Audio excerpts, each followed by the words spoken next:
Thank you, Catherine, and I am delighted to be joined today by Carrie Lucas. Carrie is the president of the Independent Women's Forum, and she is an author of multiple books, including Liberty is No War on Women and The Politically Incorrect Guide to Women, Sex, and Feminism. But what really makes me excited that Carrie is able to join us today for this discussion on paid family leave and childcare within the American Families Plan is Carrie's personal experience with these issues. We often hear politicians talk about what family struggles are, and they love to propose their own solutions, but often those solutions are out of touch with families' actual needs and realities. Between our two families, Carrie and I have 11 children within the ages of 3 and 15. So we know the importance of paid family leave and of families having options that make sense for them with childcare. But this is not what politicians are proposing. You know, raising a family isn't easy, regardless of whether you're working part-time, full-time, running a small side hustle, or staying home full-time with children. There's really no one-size-fits-all solution that works for every family's different situations and desires. But one size is what's being offered up here in the American Families Plan. We have a one-size bureaucratic government paid family leave program, and then there are one-size government-directed childcare centers that don't align with most families' needs or desires. You know, in reality, the American Families Plan is going to do more to subsidize the lifestyles of affluent and wealthy families than it would do to meet the needs and desires of working-class families. So I'm going to start here first with paid family leave, and Carrie and I are just going to have a back and forth discussion here. But first of all, what the plan calls for, it's pretty similar to the Family Act. It's basically a government program that will provide up to 12 weeks of paid family leave with about 2/3 of wage replacement. We know that Americans support paid family leave, and that's for a good reason. You know, we can all recognize the importance of families being able to take time off when they have a medical or a caregiving need or when they have a new child. But we do have to look at both sides of the equation and not ignore the fact that workers' absences actually have some costs and consequences. And those costs and consequences are always higher when they come through government mandates than when it's through an employer and employee being able to work out their own policies. So just looking really quickly at some of the statistics here, 74% of Americans say they support a paid family leave, a federal program. But then when you start asking them about what they'd be willing to give up in exchange for it, that support plummets to less than 30% if it meant less spending on other programs, or if it would mean to lower compensation or fewer promotions and opportunities for women. And I know, Carrie, you've done a lot of work looking at the evidence of paid family leave programs in Europe and within the US. And we've often heard that we need to implement paid family leave to help women so that they'll have more opportunities in the workforce. What do we know about what these programs actually accomplish for women? Yeah, I'm Rachel. I really appreciate the way you've kind of set this up, because I do think it's kind of it's like an interesting moment, because I think that a lot of people like say, oh, we need to make workplaces friendlier for women and easier for people to balance the needs of their family and work lives. And there's this, and you like, the United States is the only place only developed country in the world that doesn't have paid leave. And you'll see, I bet you guys have seen, or you've seen the maps where, you look at us and we're like in league with Zimbabwe is the only other place or something. And oh, it's so horrible that we're so bad to women. What's the matter with us? And I think it's really important to unpack some of this because just, I think one of the great things about America is that we recognize just because something is good doesn't mean that the best way to make it plentiful is for government to deliver it. Right? There's a lot of things that we all recognize that we want and need, but don't think that, oh, that means that, of course, government needs to have a way to provide this for every single person. And when you do look at one of the great things that's been going on over recent years in the private sector is there has been an enormous growth in the amount of paid leave that people are given. That more companies are providing it. They're providing it for a greater class of workers, and they're extending. They're providing additional leave. So this is something that's kind of a growing trend. But when you look at, so we have this good thing going on kind of in the private world, and then it really is important to look at, well, the costs, because it's not just, everybody could say, oh, it's great, let's have all of 12 weeks of paid vacation. What could be wrong with that? But we do know that there is a lot wrong with that, and it's not just money, it's not just taxes, although those are considerable. But we do see in places like Europe, where women are far less likely than American women to be in positions of leadership. Where American women are about equal to men in terms of the numbers that are managers. And in the EU and the OECD countries, women are about half as likely as men. And there's a big correlation between the kind of family-friendly policies, which sound nice, but from an employer's perspective mean that women are much less likely to be on the job, and therefore they're less likely to be given positions of responsibility. And I do think that's something that should caution US women before we jump into this European approach. Yeah, because I think there's that difference there when it comes voluntarily from the employer being willing to provide that in a flexible way and that's accommodating and meets both of their needs, versus having a government mandate. And, you know, time and again, I think we've seen these studies that look at these programs in Europe, even within California, that say, has this been helpful?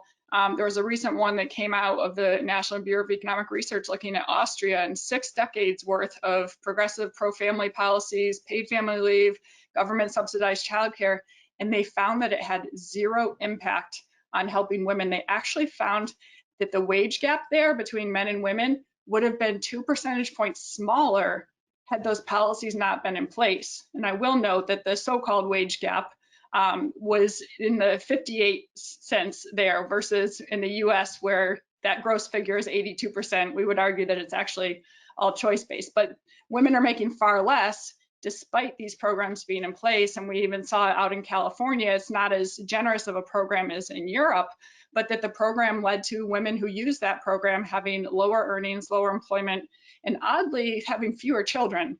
Economists were struggling to say exactly why that is. But I know another reason behind wanting to advocate for paid family leave, and I think something that we would all agree on, is we want there to be more access for lower income workers because they don't tend to be in the positions that offer this. We have seen positive growth over the last couple of years, I'll note, but still lower income workers are less likely to have access to paid family leave. But Carrie, I know that IWF has studied this, you know, abroad and within the US and looked at the fact that it actually, these government programs don't meet low income workers. Can you tell us a little bit about that? Yeah, you know, and it is, it's such an importance. I do think a lot of the folks who are out there saying, but of course we need paid leave. You know, I may have a good situation, but what about, you hear a horror story of a woman who has to have a C-section and she can't make ends meet, so has to go right back to her, go back to her job. And I feel like everybody, all of us would say, man, I really, if we could figure out a way to help that woman, we would want to do so. But the truth is, when you look at these government approaches, which are so untargeted, that what they often do, with the people who end up being able to take benefits are people who can fill out the paperwork, are aware of the program, and then are able to take the lower replacement rate. What we've seen in places like California and Rhode Island, there's a robust study in Rhode Island that show that the majority of the people taking benefits are in the upper income echelons, and people who are in the lower, the people who you really wish you could give support to and who really need it and do lack paid leave, they're much less likely to take it. And what's worse is they're paying the taxes. And this isn't just an American phenomenon. There was a study in Norway that looked at their kind of very similar to what we're talking about, their paid leave program. And the economists concluded they were characterized it as a pure transfer payment from poor to rich in the form of leisure. And this I think should give everyone caution. And I also think that even if you are out there and you're saying, well, a lot of middle income folks, still need help, and it's even if it's not helping the very worst off, but we should be really careful, because when you look at the programs that are out there now and think about converting everyone to a government program, and I do think we need to use that language, because what would happen if we embrace this, the Biden plan, or the Family Act, which is the working version in the Senate, this would be a lot of employers out there would say, okay, if this is going to happen, then what I've been providing thus far, that's done, because we're going to start paying this tax to create this new system, and all of our workers are going to be transferred in to the government program. And even if the government program is, it's going to there'll be winners and losers. For some, it'll be extra weeks. Some it'll be fewer weeks. But what it will be for sure is a lot less flexible. That means especially for women for whom they have different needs or different desires. They have their husband can take time off. They don't have a husband. They need to take different. They want to stagger their leave. There's a million different ways that women want to make this happen. But once you're in a government system, the conversation is over. I have to do what the government says. I have to comply with the rules. The rules are going to be very stringent. I'm going to worry about compliance as a small employer. This is as Independent Women's Forum. I would be thinking, I need to make sure that I'm not doing anything that's going to get me in trouble with the program administrators, and that means that I can't ask you to answer an email. I can't do things for this set of time. It's going to be an absolute conversation stopper, which I feel like is an absolute disaster for women, especially for women who want to get ahead and really do want to continue their careers. Mm-hmm. Yeah, thank you for pointing that out. And I know that the Congressional Budget Office looked at the Family Act and they scored that. And among that, you could parse out that they actually estimated only 42% of the people who would need to take leave would be able to use that government program. And even with that, only 42% being able to use it, the cost would explode to over 240% of what they originally said. So you would either have to have rationing or massive tax hikes there. And as you pointed out, the reality is that it's not going to help the lower income. It's going to be a windfall to all those companies, primarily the larger ones with larger profits that are able to provide paid family leave now, who are going to take it back. We've heard from those companies who operate in the states who have a state-based program, and they've said, no, we're making our workers first go through that state-based program. And I know that's what a lot of places in DC are doing now, and also doing things like cutting off workers' access to emails and to computer systems out of fear of lawsuits. So you're just thinking through the practical reality of, as a worker, would you rather email your boss and say, I have this need for leave coming up, or maybe it's an emergency, I need to run out the door right now, versus going through that bureaucratic government program. I know that last year when Washington State kicked theirs in, people were waiting 10 weeks before they got benefits or even found out if they were eligible for benefits. Everybody has to wait 1 week. It's a waiting week period. And then after that, you can apply when you actually have the need. And then people were taking out loans because they didn't know if they would qualify for these benefits. So just the reality of having to go through that type of program. And I mean, what would it mean for you as an employer if you were to have a federal or even a state program? How would that change what you have now? Yeah, because we do, we are a women's organization. We have a lot of babies, as you and I know that there's a lot of. I will have 4 employees who will take maternity leave in 2021. So this is something that comes up, and we do have a set. We provide 6 weeks of paid maternity leave, but then we also, I have a woman who should be having her first baby any day now, and she doesn't know exactly how she's going to feel. She's going to take her 6 weeks, and we're going to talk about what it means when she comes back. If she needs some extra time and wants to take some unpaid leave or wants to come back partially, we can have those conversations. And during those first 6 weeks, she knows we might, if there's something that only she knows, I'm going to send her an email or bother her, and she's going to get back to me when she, when she has time. But we have these conversations where I really feel like we both treat each other with respect and as individuals, recognizing her needs as a young mom, but then she also recognizes and wants to be a part of the team. So when she comes back, she won't have let us left us hanging or have anybody really struggling when she's gone. But again, if government gets in the way, suddenly I would have to be tallying. Did she, if by answering this email, like what is the what are the consequences? Does that now count as an hour worked, a day worked? If I treat her differently and give that, it's the kind of thing where then, you're liable to have a conversation like if you treated other employees differently, that can lead to discrimination lawsuits. There's the whole idea of government coming in and telling you exactly how this has to run is going to be really limiting for an employer like ours. I would absolutely, if we were paying taxes into a government paid leave program, everyone would have to go through that because it would be irresponsible from a budget standpoint, a fiduciary standpoint, to not take advantage of that. So I really feel like the employees would be far worse off. And for small businesses, it's one thing. Again, you're right. There will be some windfalls for some of the bigger companies, but for small ones, the administrative hassle alone will be an enormous burden. You're going to see a lot more outsourcing, a lot fewer, less job creation, especially for those small employers.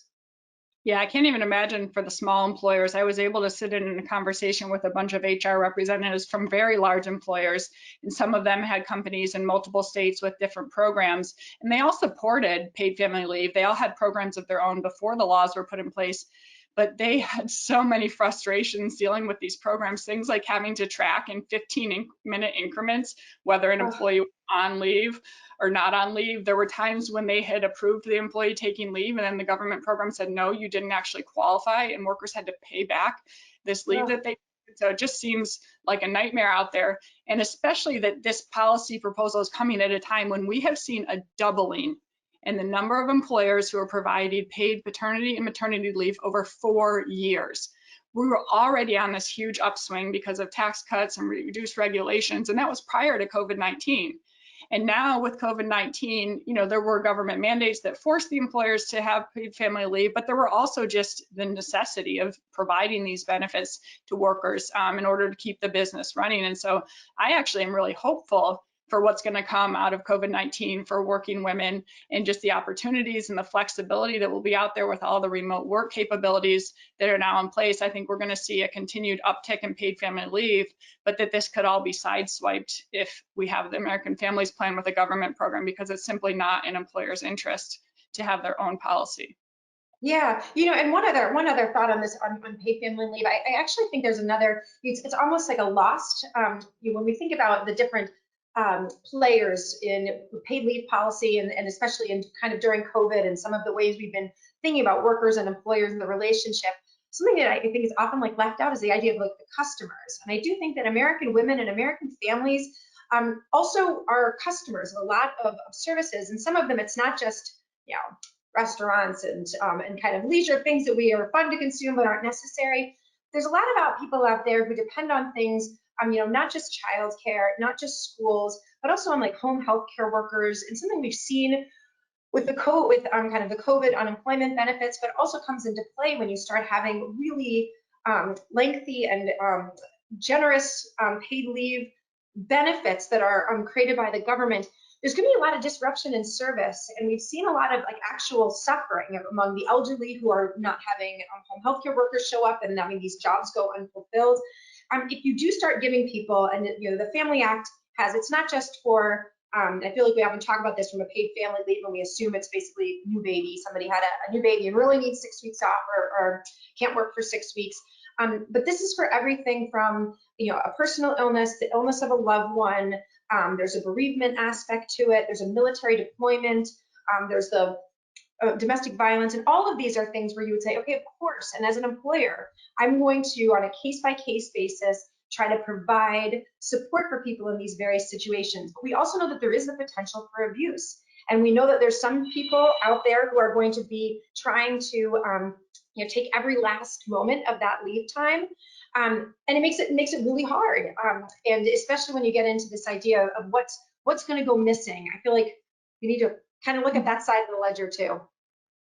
Yeah, you need to look at both aspects, and this actually transitions well to childcare, because I know that I had a situation once where 2 people were out, and they didn't, based on all the regulations and the ratios you need, they had to shut down the entire childcare. So we had 20 families without childcare for a week, all of those parents not able to work just because 2 workers weren't able to come in. So you make that an entitlement instead of the negotiation saying in advance, yes, I'm going to need this leave. Can you call somebody else in? When it's not in the employer's hands, that's when you have all these consequences. But talking about childcare now, so the American Families Plan does call for a big, quote, investment in childcare. And what this would do is provide either free or very low cost childcare to families so that they don't have to pay more than 7% of their incomes. But if you look at what that actually translates to in the cost of childcare, we are talking about subsidies for very wealthy families, which will ultimately require those families who don't use childcare to be the ones who are paying for those who do. And I want to start here first with this notion that both the presidents and liberals are using as their selling point. And that's the notion that childcare is an investment. The White House fact sheet says that when a parent steps out of the workforce, even if it's just temporarily when a child is young, that has lifetime consequences for the income that they can provide, whether they lose a promotion or they don't save as much for retirement. But there is zero mention of the investment that a parent makes when they decide to either stay home full time, to work fewer hours, the investment that is in their children. And frankly, I think that's really insulting to the millions of mothers and fathers out there who do give up that time to be at home with their children, because it has very positive consequences for them. And we have seen the negative consequences of these government-run programs. But Carrie, I know that you have looked at this notion, the 7-for-1 return. Every $1 we put into childcare programs is going to provide $7 of positive outcomes. Can you tell us a little bit about what that is and what that's based on? Yeah, thanks, Rachel. It's so funny because I do think this is one of those statistics you see all the time, and I think it's easy just to say, okay, not kind of dig into where these numbers come from. When you do, this is something President Obama used to talk about this, and President Biden is now saying it. This, for every $1, you'll get $7 back. And if you do click through and see what it is they're pointing to, it's kind of amazing, because the statistics that are where that's being derived from is some really old programs, one of which is called the Perry School Project, and there's another one called the Incendiary Project. I think that's how you say it. But it's from they're both from about the 1960s and 70s, and were served a very small group. Something like 50 people participated, and they were from very, very disadvantaged backgrounds. So these were programs that came in, and they didn't just provide some intensive preschool to the kids. They also were doing things like meeting with the moms and having in-home training for these young mothers who are really disadvantaged. And they did have some very positive outcomes. Although there have not been studies, this is obviously, they knew this, they were studying this in the 1970s and recognized that there were some positive, this was the initial positive findings. But since they've tried to replicate this ever since then, there haven't been these great outcomes. So we keep pointing back to these really old studies. That's why, so I think it's a little bit bogus and a little bit of a stretch to keep citing these time and time again when they haven't been replicated. But especially when there's a very interesting word that I have not seen anywhere coming from the White House and from like anybody who's selling this American Families Act, and you don't hear the words Head Start. And it's kind of funny because if we're talking about a huge government program to invest in childcare and early education, you would think we would be starting and learning from the existing big government program, which is supposed to be doing the exact same thing. Head Start was sold as something that was going to make it easier for parents to work, but also was going to improve school readiness and have lasting impacts for the kids who participated in it. Why isn't it coming up? Well, because there is, in fact, a congressionally mandated study that took place to see, hey, let's see, what are the benefits? Like, are we having some really good returns of investment? Are these kids who participated in these government subsidized programs, are they doing better later in life?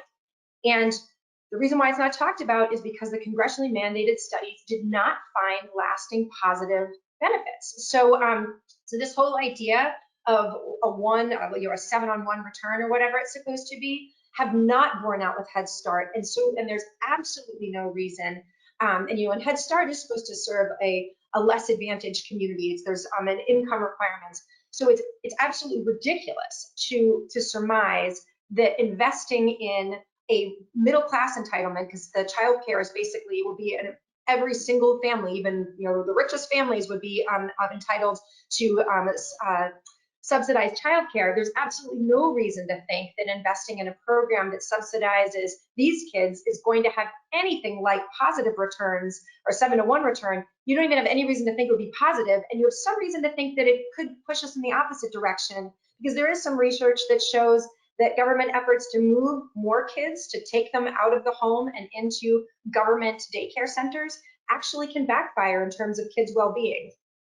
Yeah, I know that was shown in Quebec. They have what amounts to about a $5 per day subsidized childcare program, and it led to a huge shift in a lot of young mothers entering the labor force, and a lot of children who had been in either parental or family-based care shifting to these government-centered childcare programs.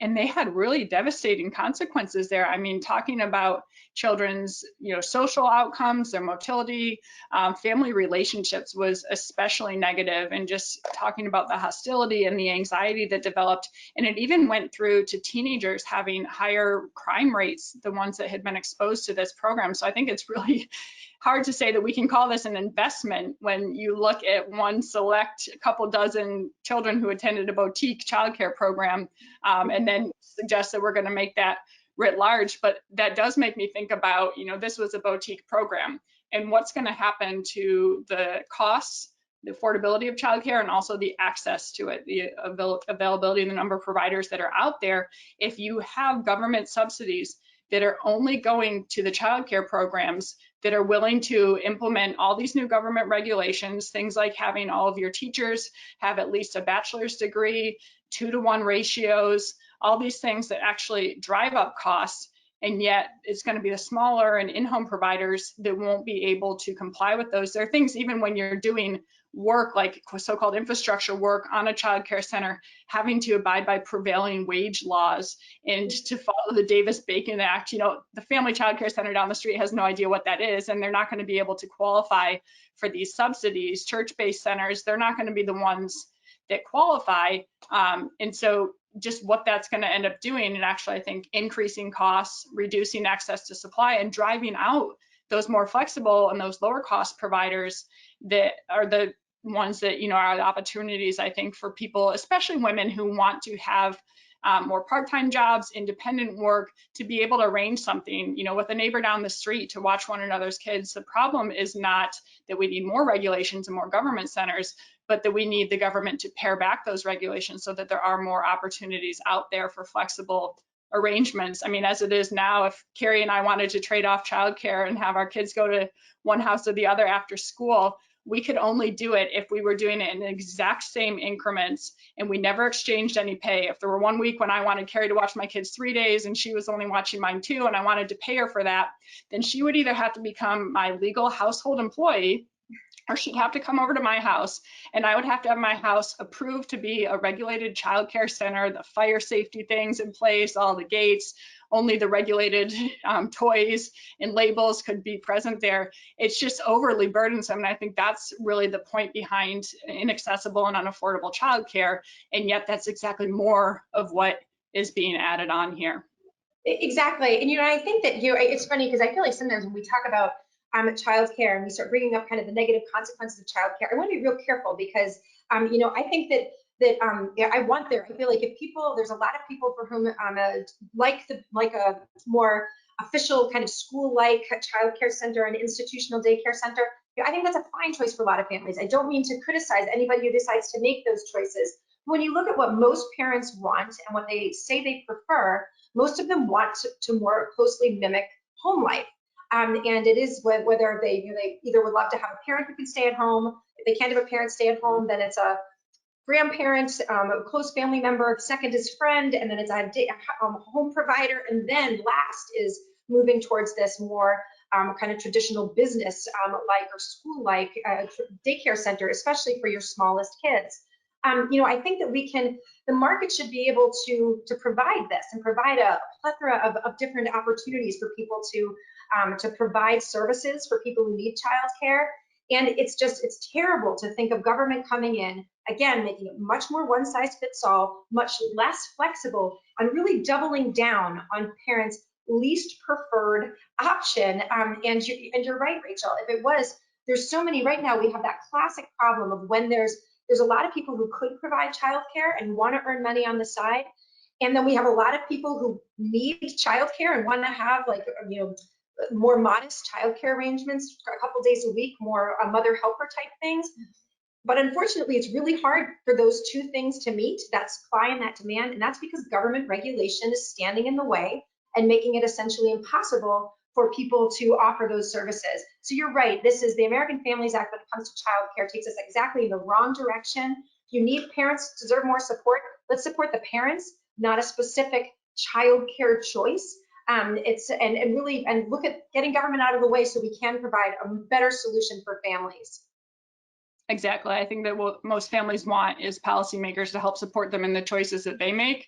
instead of politicians telling them what choices they should make. And I'm glad you brought up those preferences, because there was a recent study that showed only 18% of American families' top preference is for both parents to work and for the children to be in full-time childcare. And the support is even lower among lower income and Hispanic families. So it really needs to be about the choices and what's best for each family. But thank you so much for joining me today, Carrie, and I want to encourage everybody to sign up for and attend our upcoming events that will dive into the education and the healthcare components of the Americans Families Plan. Thanks so much for having me on, Rachel.